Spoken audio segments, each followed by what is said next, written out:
¿Qué es lo peor que puede suceder en una marcha contra la violencia de género y el abuso policial? Pues que las manifestantes enfrenten violencia de género y abuso policial.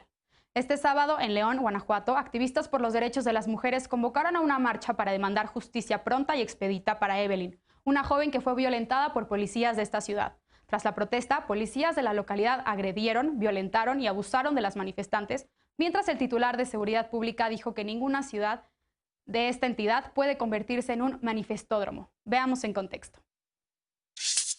No podemos convertir a León en un manifestódromo violento. El secretario de Seguridad Pública de Guanajuato, Álvaro Cabeza de Vaca, defendió así a la Policía Municipal de León. Según denuncias públicas, el pasado sábado, la Policía Municipal hizo uso excesivo de fuerza, realizó detenciones arbitrarias y agredió sexualmente a manifestantes, incluidas menores de edad. Tras la marcha en demanda de justicia por el acoso y hostigamiento sexual de policías de León, la policía de la entidad agredió a las manifestantes y detuvo al menos a 22 personas. La marcha fue para exigir justicia para Evelyn, que la madrugada del 14 de agosto estaba en un auto cuando un grupo de policías municipales le pidió salir y quitarse la ropa como protocolo para buscar drogas, cometiendo sobre ella violencia física y sexual.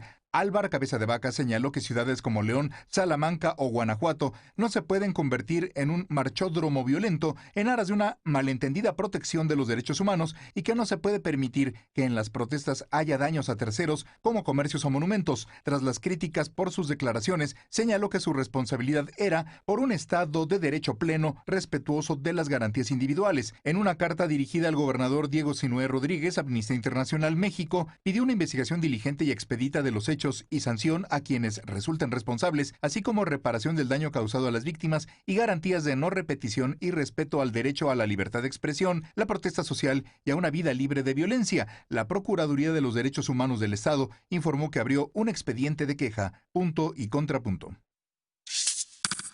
Y para debatir esta noche nos acompañan desde la sana distancia Marcela Villalobos, presidenta de Amnistía Internacional México.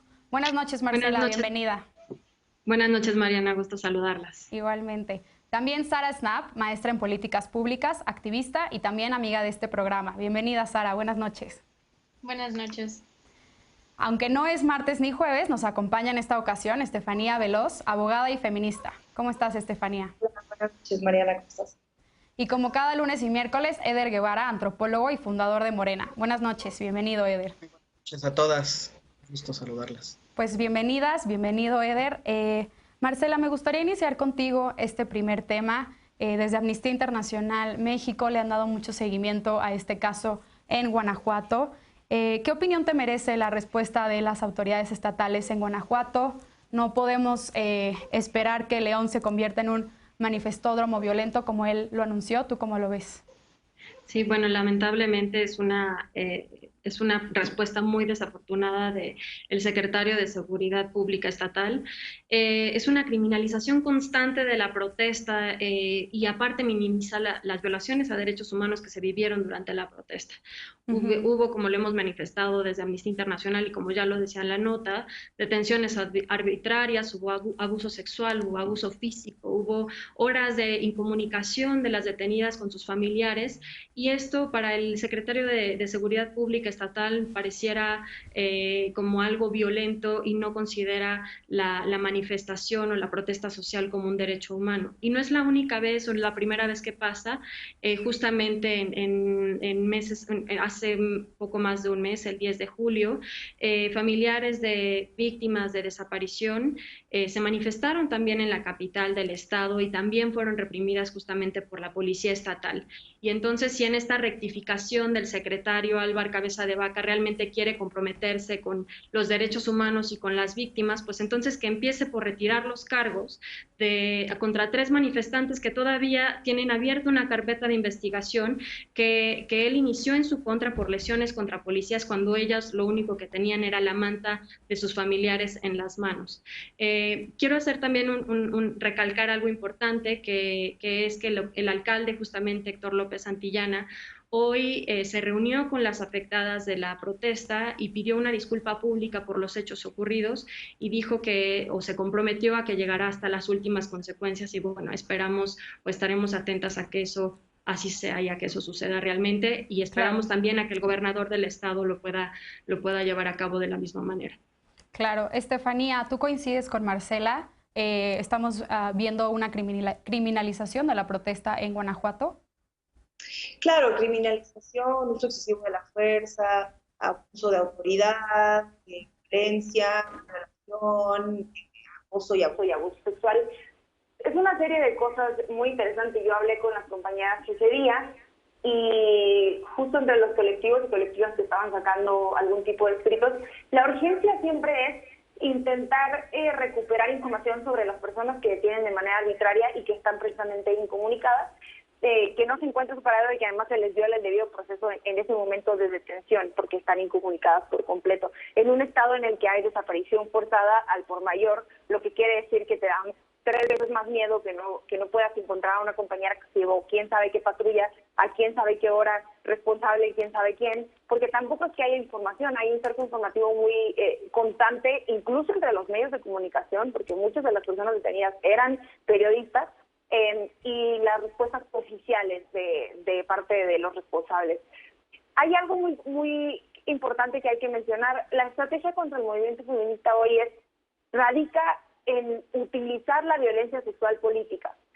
La manera en la que violentan a las mujeres, la manera en la que hay abuso sexual, la manera en la que en las detenciones hay tocamientos indebidos y hay este acoso reiterado, no quiere decir que es un policía que abusó de su poder. Es parte de una estrategia que además quien toma la decisión decide, a ver, vamos a tratar de desarticular ese movimiento a partir del miedo y utilizar el sexo como sumisión. Pasó en Atenco, lo vimos en Atenco. Las violaciones que hubo en Atenco de 11 mujeres que fueron violadas por policías, a pesar de que la Comisión Nacional de Derechos Humanos haya dicho que era una violación y la Comisión Interamericana de Derechos Humanos, hoy todavía no hay consecuencias. Es una estrategia muy clara para desarticular movimientos, violentar a las mujeres, y hoy lo estamos viendo de parte de los gobiernos de derecha. A mí no me importa que el presidente municipal se haya sentado con ellas y haya sacado un comunicado. Lo que pasó ese día fue violencia, o sea, tardó en manifestarse, claro que está en un esquema de elecciones, claro. Va a decir lo que tenga que decir, pero de que sabía la policía municipal que esto es lo que estaban haciendo, claro, pero pasó en el 8 de marzo también, no es nuevo, y lo está haciendo la derecha en este momento, pasó en Jalisco, pasó en Tamaulipas, y Guanajuato, en Querétaro, y Guanajuato es la cepa de la ultraderecha en México, y no se nos puede olvidar que la estrategia para desarticular el movimiento feminista va a salir de Guanajuato, y lo están haciendo como ensayo y error en estas manifestaciones y en estas maneras en las que están reprimiendo a las compañeras del movimiento. Claro. Sara, ¿tú coincides con Estefanía? ¿Esta represión forma parte de una estrategia para desarticular el movimiento feminista? ¿Es únicamente exclusivo de los partidos, del Partido de Acción Nacional de derecha? ¿Tú cómo lo ves? Pues yo creo que más bien lo que vivimos como mujeres en este país es un acoso constante, y entonces hubo estos actos y las mismas autoridades piensan que no va a haber ninguna repercusión en su contra. Y eso es un tema de la impunidad que se vive en México, y más cuando es violencia contra las mujeres. Entonces yo sí estoy de acuerdo que puede ser que esto sea utilizado para fragmentar y fracturar el movimiento feminista, pero yo no sé si el hostigamiento y el acoso y el abuso que sucedió contra estas compañeras, si esos policías estaban pensando, esta es mi forma de fracturar el movimiento. Más bien yo creo que ellos pensaban, no va a haber ninguna sanción.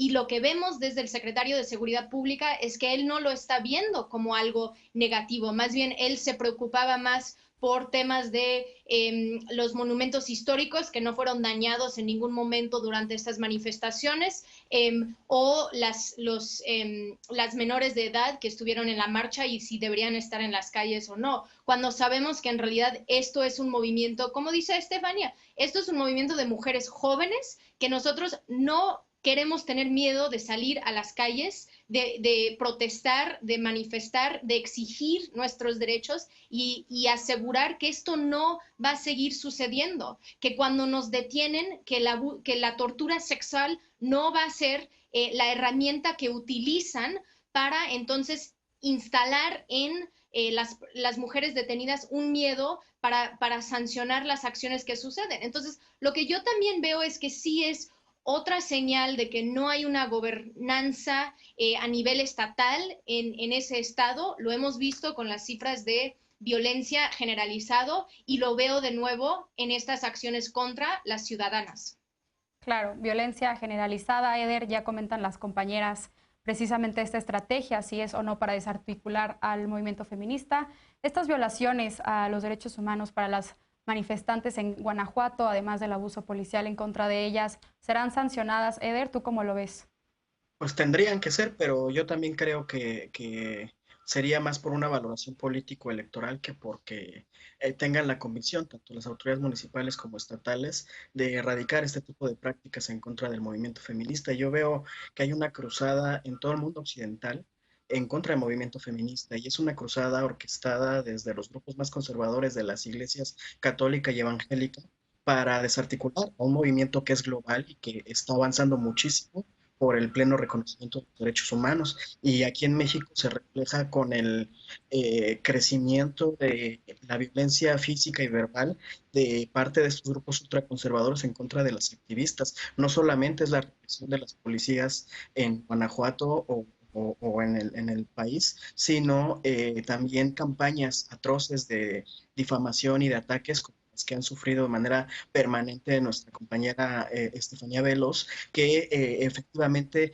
tienden a no solamente cometer abuso verbal, misógino, sino también es desde la agresión sexual. Por supuesto que es algo orquestado y a mí me preocupa mucho el fortalecimiento de estos grupos ultraconservadores porque sus discursos cada vez más radicales se reflejan en acciones que quedan impunes como esto que sucedió en Guanajuato ahora o como lo que acaba de suceder el fin de semana contra un activista gay en Morelos que fue asesinado y le pusieron la bandera del movimiento LGBT como un mensaje muy claro. Esas cosas se tienen que erradicar y se tienen que poner sobre la mesa con mucha claridad. Claro. Marcela, desde una organización internacional en México, ¿tú coincides con los compañeros? ¿Cuál es la perspectiva que tiene Amnistía Internacional en México? ¿Es solamente corresponde a una problemática promovida por grupos ultraconservadores? ¿Es un problema sistémico? ¿Cómo profesionalizar a los cuerpos policíacos para evitar esta represión en las protestas? Claro, pues al final vemos que la violencia contra las mujeres es estructural, es generalizada, es institucional, viene desde muchos lados y desde muchos frentes y que nos falta definitivamente muchísimo todavía por erradicarla. En cuanto a los protocolos, desde Amnistía nosotras hicimos un informe en el año 2017, me parece, en donde justamente documentamos también este tipo de abusos por parte de Fuerzas Armadas, de policías federal, en ese momento policías estatales y municipales en contra de nosotras, y lo que encontramos en el informe Sobrevivir a la muerte, que es el nombre del informe, es justamente que estas son prácticas sistemáticas, ¿no? que han ocurrido y siguen ocurriendo desafortunadamente y que las capacitaciones en materia de género pues definitivamente no son suficientes si la cabeza no está sensibilizada, si desde el rango máximo no tiene un conocimiento preciso sobre qué hacer no solo en manifestaciones, sino en cualquier otro tipo de detención en contra de mujeres y para erradicar justamente la violencia contra nosotras. Entonces, pues yo creo que sin duda falta mucho más por hacer y pues aquí estaremos desde Amnistía Internacional y desde los movimientos feministas apoyando para que esto sea una realidad en algún momento, para que las mujeres podamos tener acceso a una vida libre de violencias. Claro, y sin duda es un tema que vamos a seguir discutiendo y abordando. Desafortunadamente se acabó el tiempo para este primer bloque, así que vamos a una pausa. La Fiscalía General de Justicia Militar anunció el inicio de una investigación a los elementos involucrados en la presunta ejecución extrajudicial de un civil en Nuevo Laredo, Tamaulipas. ¿Qué implicaciones y repercusiones tendrá este hecho para el gobierno federal? Regresamos a Punto y Contrapunto.